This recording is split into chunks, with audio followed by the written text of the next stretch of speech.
Dulu itu aku cuma punya keyboard satu, dan itu pun gede banget dan udah jadul juga. Jadi mau nggak mau ketika dapat kerjaan di sini tuh bingung keyboard dari mana. Mulai jalan kenapa PKN? Gitu. Orang tua tuh nggak ada kepikiran untuk arahnya ke sini. Arahnya udah pokok kamu kuliah lulus kerja di corporate udah. Terus sebenarnya dulu tuh awal-awal kuliah tuh pengennya diisi.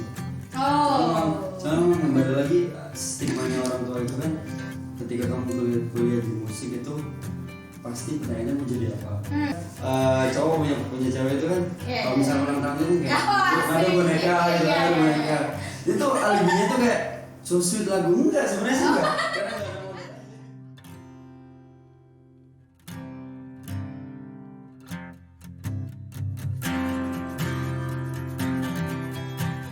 Hi, how is your day?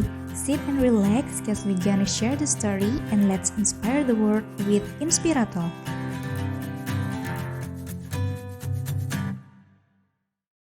Selamat datang di Inspirato, episode perdana kita, di episode pertama yang akan menceritakan berbanyak hal di dunia ini dan juga akan menjadi sebuah inspirasi untuk teman-teman semua.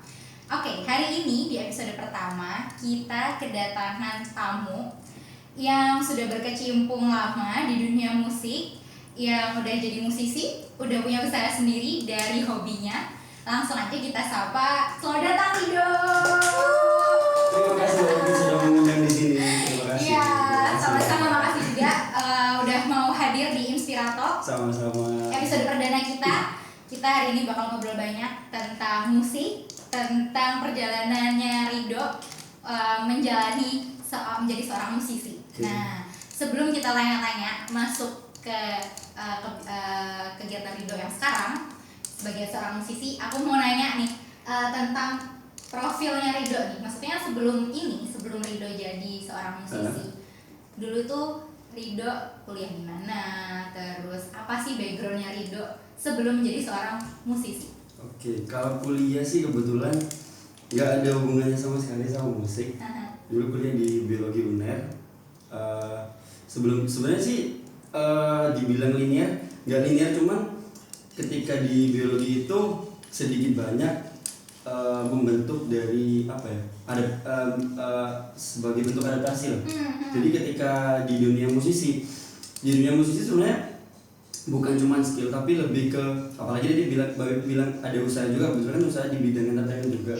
Mau nggak mau di sana juga kita tuh harus paham gimana karakternya orang satu persatu. Nah, itu sedikit banyak membantu, meskipun dari segi materi juga nggak ada ini sama sekali. Nggak nyambung sama sekali semua. Nggak nyambung kegiatan yang dulu dan kegiatan yang sekarang. Iya, sama sekali nggak ada hubungannya sih. Cuman ya tadi kayak aku bilang, mungkin membantu untuk adaptasi, terus untuk cara mengenali karakter orang gitu sih sebenarnya. Nah, apakah selama sebelum jadi seorang musisi dan sebelum punya usaha ini, Rido udah menggeluti musik itu sejak kapan sih sebenarnya? Kalau untuk ini aku ceritain dari dari bayi? Oh enggak ya. Jadi dulu tuh mulai belajar itu umur 9 atau 10 tahun. Wow, berarti sebenarnya udah lama dong. Cuman belajarnya itu kalau dibilang lama sih enggak. Les itu kalau bisa dibilang cuman 1,5 tahun. 1,5 tahun. Karena waktu itu dari SD masuk SMP itu kan seneng-senengnya anak main game segala macam. Jadi itu sempat nggak direken lah, musiknya tuh nggak direken. Terus akhirnya saya mulai sadar ketika SMA kalau ada duitnya gitu. Ada duitnya, menghasilkan nih kayaknya.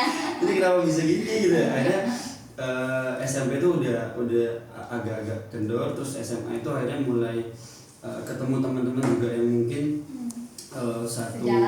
sejalan, sama-sama juga pengen dulu tuh fokusnya tuh bukan berkarya, lebih ke kayak ikut ke festival, nyalurin hobi aja sih, bukan yang fokus banget untuk cari uang, bukan sebetulnya. Dulunya berarti belum menggambarkan itu sebagai masa depan. Belum sama sekali, tidak ada sama sekali. Nah, dari SMA tuh kan udah sama teman-teman kan, pernah nggak sih ikut ikut kayak acara-acara dari nasional atau something like that gitu yang bikin akhirnya kamu memutuskan untuk kayaknya aku oke deh nyeriusin dunia musik gitu? Kalau selama SMA sih dulu malah vokal dulu Mbak. Jadi dulu tuh sempat ada vokal grup, cuman aku nggak nyanyi di sana. Kalau aku nyanyi nggak mungkin menang sih, jelas nggak mungkin menang sih. Jadi di sana tuh sebagai pengiringnya. Ya kebetulan sih dulu tuh masih aktif ikut kayak misalkan univ jurusan apa ngadain lomba. Itu kebetulan beberapa kali juga sempat menang. Ikut ya. Sempat menang juga. Tapi di sana juga masih belum menentukan untuk ini kayaknya buat jadi kerjaan itu nggak ada sama sekali. Ya. Karena dulu tuh apalagi kalau di daerah di Jember itu nggak begitu apa ya, apalagi kayak musisi itu nggak begitu naik di zaman 2015 belum terlalu tuh, banyak lah ya. belum terlalu banyak dan kayak tempatnya tuh terbatas gitu, kayak kafe-kafe, terus ya intinya belum ada gambaran sama sekali lah untuk fokus di sana tuh nggak ada sama sekali sama itu. Terus akhirnya gimana kok Rido sampai memutuskan untuk menyeriusi itu? Apakah waktu kuliah atau gimana tuh? Nah, itu ceritanya agak singkatnya gini sih Mbak. Karena gini, dulu tuh aku kan awal-awal kesini tuh tinggalnya di asrama Uner. Biasa awal-awal kesini tuh tetap nggak ada sama sekali untuk bayangan main musik, terus nyari duit itu nggak ada sama sekali. Terus semester berapa? Semester 3 atau 4, aku lupa, 3 atau 4 lah pokoknya. Itu temenku nggak sengaja waktu itu dia mau reguler di kafe, cuman bandnya itu nggak ada komunikasinya. Jadi akhirnya karena miskom itu dia melempar ke aku, disuruh ngurus sendiri. Itu pun stepnya masih ada kayak trial, kayak percobaannya gitu Mbak. Nah ketika di trial itu ternyata kok kebetulan jamming gitu. Kayak jamming bener. Nah kebetulan si ownernya itu entah manajer entah ownernya itu cocok. Nah akhirnya dari sana itu pertama kali dikasih jadwal reguler tiap hari Sabtu. Oh wow, udah cuma kuliah tuh berarti. Iya, dan itu pun keyboard belum punya.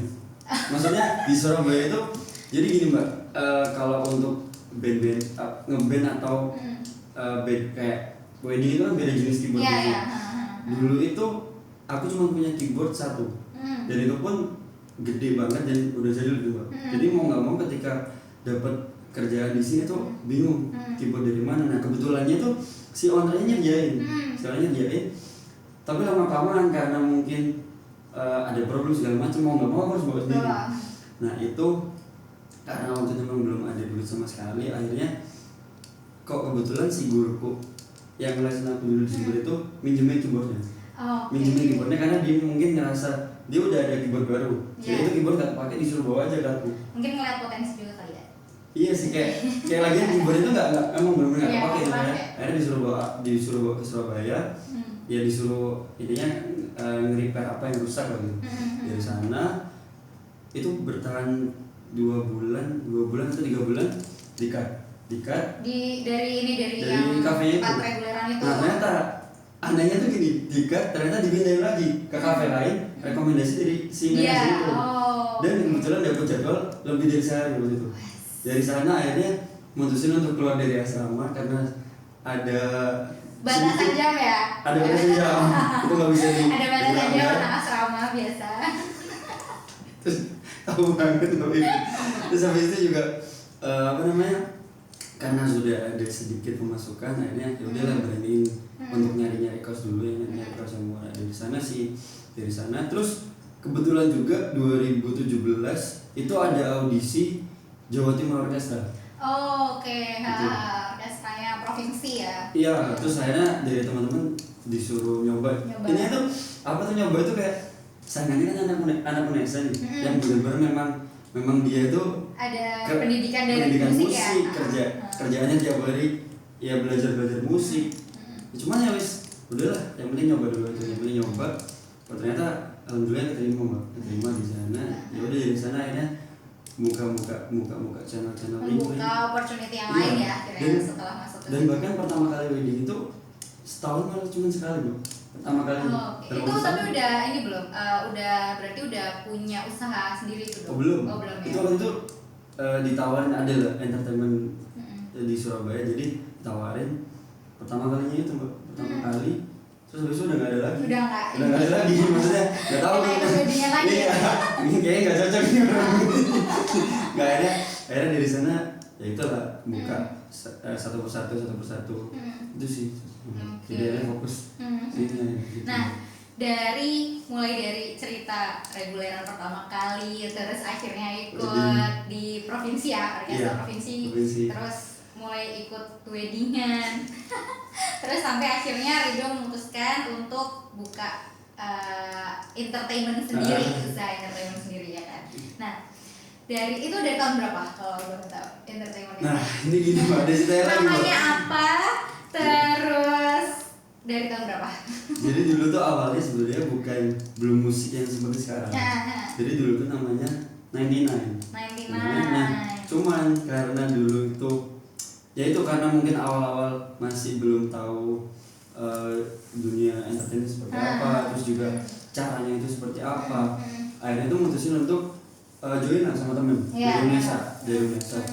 Nah tapi lama kelamaan namanya suatu usaha itu kan mau nggak mau kepala tuh harus satu. Kalau buat aku sih kepala tuh harus satu, meskipun istilahnya investor atau yang nyokong dananya ada dua, cuman mau nggak mau kepala satu. Nah di sana itu kesalahanku kepalanya dua. Jadi intinya beda jalan, beda visi lah. beda visi.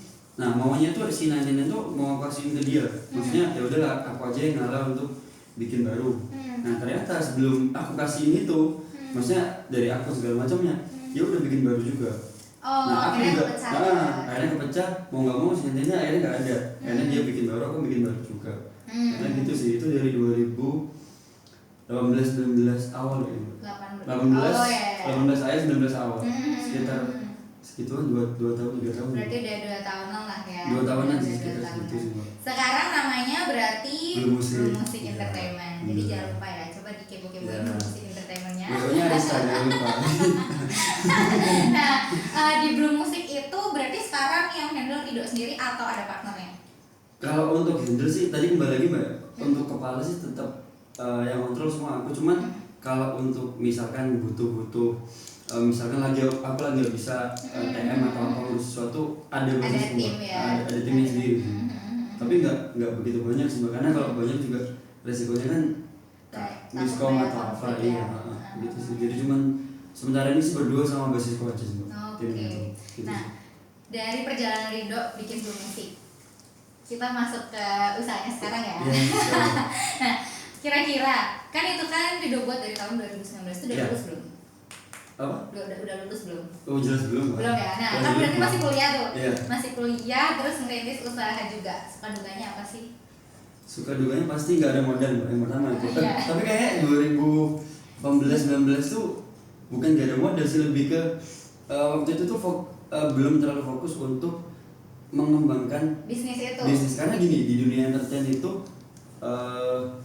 ketika punya usaha sendiri sama dia menjadi seorang session player itu beda mbak. Nah pada saat itu mungkin fokusku adalah session player. Session player. Jadi sebanyak mungkin aku nyari channel, Porto juga ya portofolio kerjanya. juga. Jadi aku main di entertain ini segala macam. Jadi nggak ada fokus branding untuk istilahnya kayak produkku sendiri. Jadi aku lebih branding ke akunya sendiri. Iya, iya. Jadi aku Lebih untuk personalnya ya. jadi lebih ke personal branding untuk dikenalin nih.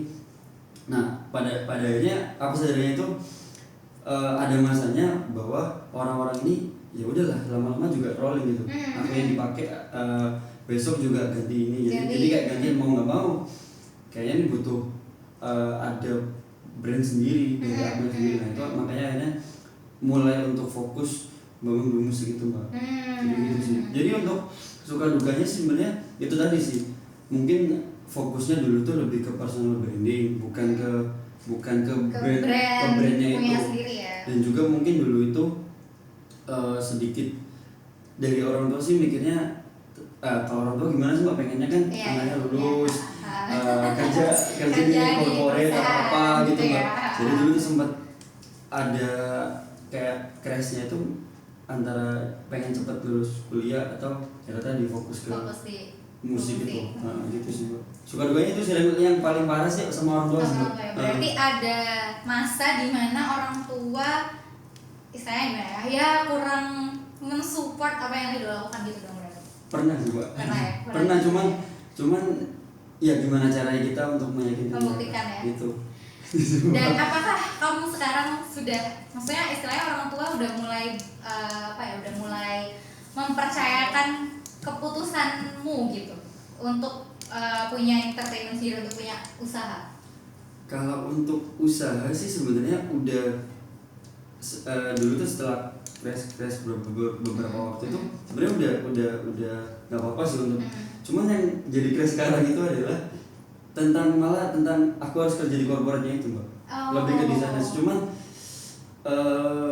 akhir-akhir ini sih udah mulai turun, udah mulai paham, dan juga udah terserah kamu kalau misalkan emang maunya di bidang ini.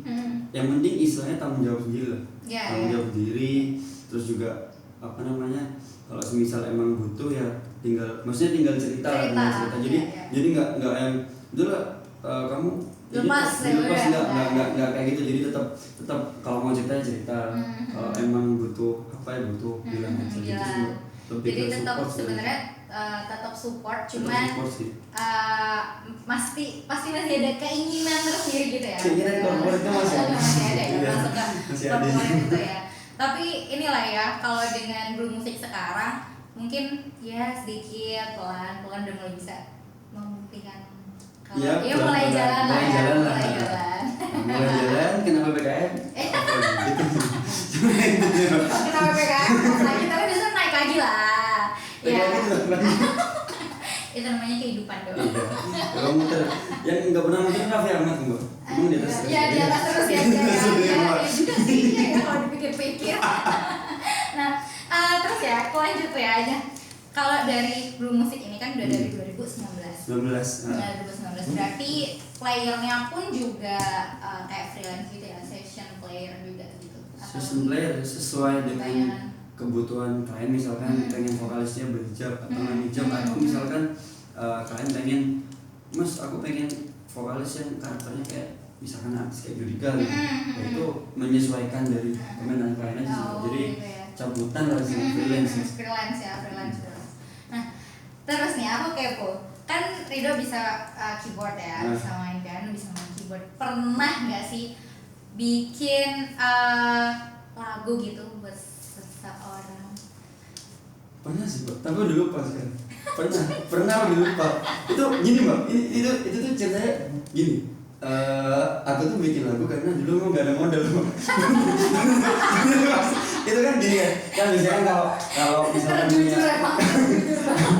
misalkan cowok punya cewek itu kan, kalau misalkan ulang tahun itu kayak ada boneka, itu alibinya tuh kayak so sweet lagu. Enggak, sebenarnya sih enggak, karena gak ada modal aja kan. Karena gak ada modal aja, karena waktu itu masih miskin. Jadi yang bisa dipakai itu ya makanya jual kerja ya waktu itu ya, daripada buang-buang buat masih SMA lagi. Oh iya, baiklah. Ternyata di zaman SMA dia udah pernah nggambarin cewek pakai lagu. Jadi jangan mau ya dibikinin lagu sama dia. Udah banyak yang dibikinin kayaknya gitu. Nah, ini ya, setelah Rido udah mulai jalan nih, udah mulai merasakan, oh ternyata passionku lumayan menghasilkan ya. Nah, Rido yang sekarang, kira-kira buat Rido di 5 tahun yang lalu punya sesuatu yang ingin disampaikan nggak? Maksudku apakah ada penyesalan ataukah ada hal yang Rido syukuri dari Rido 5 tahun lalu? Yang disyukuri sih, alhamdulillah 5 tahun lalu masih miskin sih Mbak. Sama sekarang juga sama sebenarnya sih. Mengais ya, masih berusaha menaiki tangga.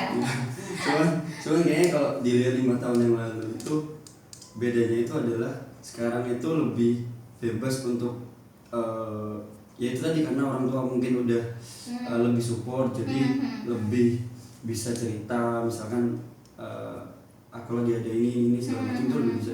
Mungkin 5 tahun lalu kan orang tua tuh nggak ada kepikiran untuk arahnya ke sini. Arahnya udah pokok kamu kuliah lulus kerja di corporate udah ininya gitu. Mungkin perbedaannya sih kan masalah kerjaan sih. Tapi kalau selebihnya sih kayaknya sih nggak ada yang begitu signifikan. Ya paling ekonomi gitu deh Mbak. Ekonomi yang gitu deh. Nah, yang Rido mau sampai ke Rido yang 5 tahun lalu apa? kira-kira berarti nggak ada penyesalan atau apa gitu mungkin? Ada? Penyesalan? Enggak ya? Penyesalan Atau sih. bersyukur dengan Ridho yang 5 tahun lalu yang sedang berusaha mencari kehidupan, berusaha memenuhi kehidupannya sebagai anak rantau, terus akhirnya terbukalah jalan menjadi seorang musisi dan punya usaha sendiri atau gimana? Kalau penyesalan sih mungkin lebih ke jujur sebenarnya dulu tuh awal-awal kuliah tuh pengennya diisi, Mbak. Soalnya memang kembali lagi stigmanya orang tua itu kan ketika kamu kuliah di musik itu pasti pertanyaannya mau jadi apa. Nah itu mau nggak mau akhirnya ya udahlah sedikit banyak menuruti orang tua, masuk ke sini ya sedikit diarahin lah, maksudnya ke sini aja. Udah mungkin penyesalannya itu sih, Mbak. Kenapa dulu nggak bisa kuliah di musik secara total? Karena kan mungkin kalau misalnya kuliah di musik bisa lebih paham, oh ternyata ini materinya gini gitu sih, Mbak. Penyesalan. Nah, buat kira-kira nih setelah berjalan sekian tahun, apa yang Ridho syukuri dari perjalanan Ridho membangun Blue Musik? Yang disyukuri adalah banyak, yang pertama pasti banyak ketemu orang baru, banyak belajar dari orang-orang baru, terutama dari Mbak Pipit juga. Waduh.